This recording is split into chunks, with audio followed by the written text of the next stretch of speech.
Starting the day off here at my buddy Kyle's house, dropping off the Honda Accord. He's putting that in a Kia, and this Lincoln over here is apparently going with me at some point. I will be hopefully putting like an old Ford F-Series truck body on it. I've got one at the shop that we've been sitting on for a while. Just had a lot of other projects going on. But yeah, I've got a 63 Ford F-250 that'll be going on a 2011 Crown Victoria S. And at some point, that Lincoln will be the second one once I get the first one figured out. So that's the start of the day, and now it's back to the Mighty Bear. It is auction day. Let's see if I can buy anything. I've got a Chevy Silverado I'm looking at. Had a minor engine bay fire, but doesn't look like it's too serious. We went and looked at it yesterday. And then there's also a Honda CR-V. So those are the two main ones. See what we can do. All right, I got one of mine about to come up. Let's see what we got here.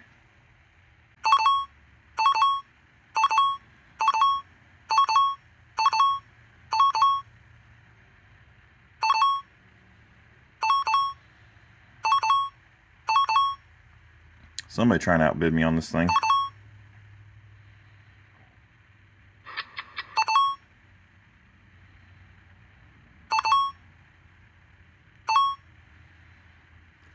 Jeez, I'm not even close to reserve yet.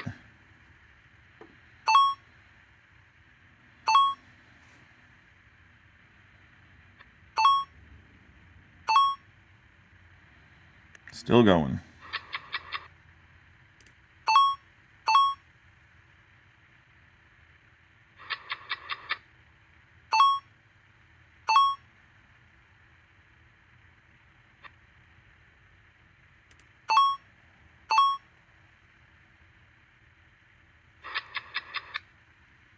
I think she's too much for Time me. Extended.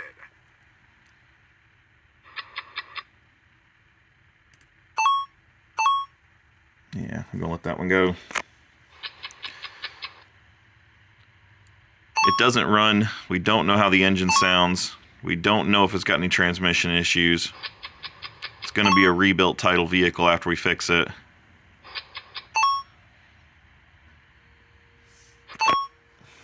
Still bidding. Still going.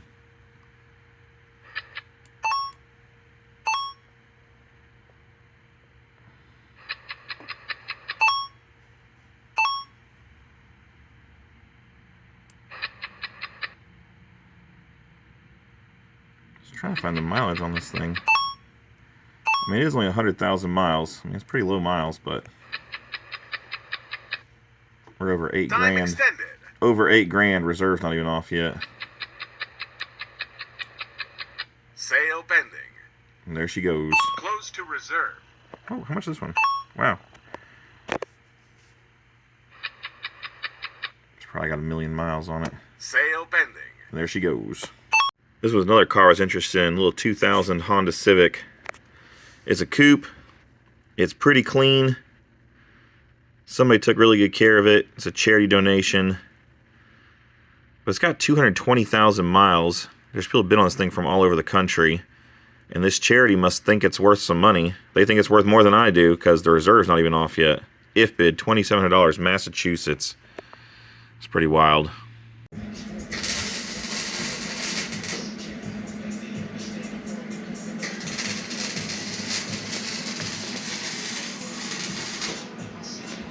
Wednesday, 10:53 a.m. Hello, this is Sarah from American Audio Link Expedition Company. You should call from all over the US. So I'm just checking, do you have any type of car available needs to be transported? So feel free to call me or text me on the same number. The number is 347-745-0886. Thank you. Have a good day.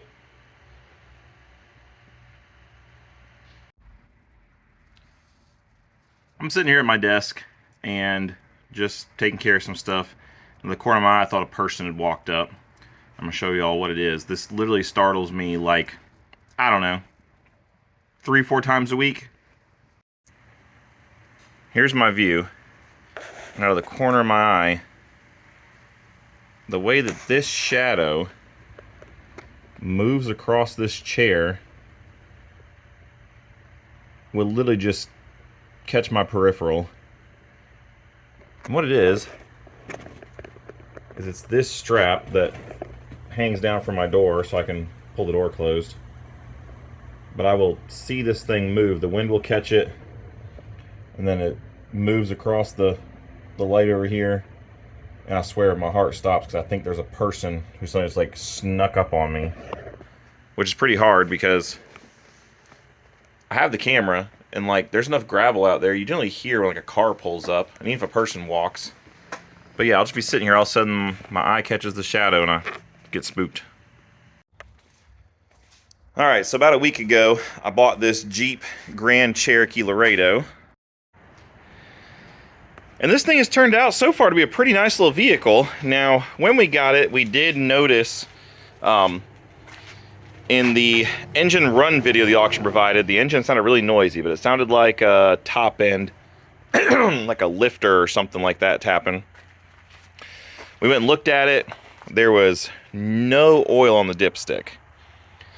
Looked a little wet underneath, so I ended up scoring it for a pretty good price because I knew it may need an engine. But we got it back, put some oil in it. Noise quieted right down. Went down the road, went through the gears. AC's blowing cold. It's got some chunky tires and they were singing quite a bit.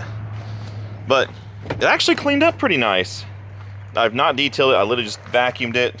Cleaned there was a dead mouse on the sill. But like, the seats aren't cracked.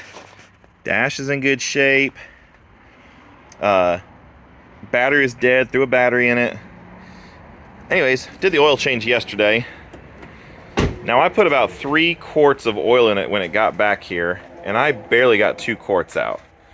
And I just chalked it up to the angle it's sitting at on the ramps and the drain pan design and blah, blah, blah. Well, we're getting ready to go to the auction to pick a car up. And I said, you know, before we go, I should probably pull this cap off and check the coolant level. And oh no.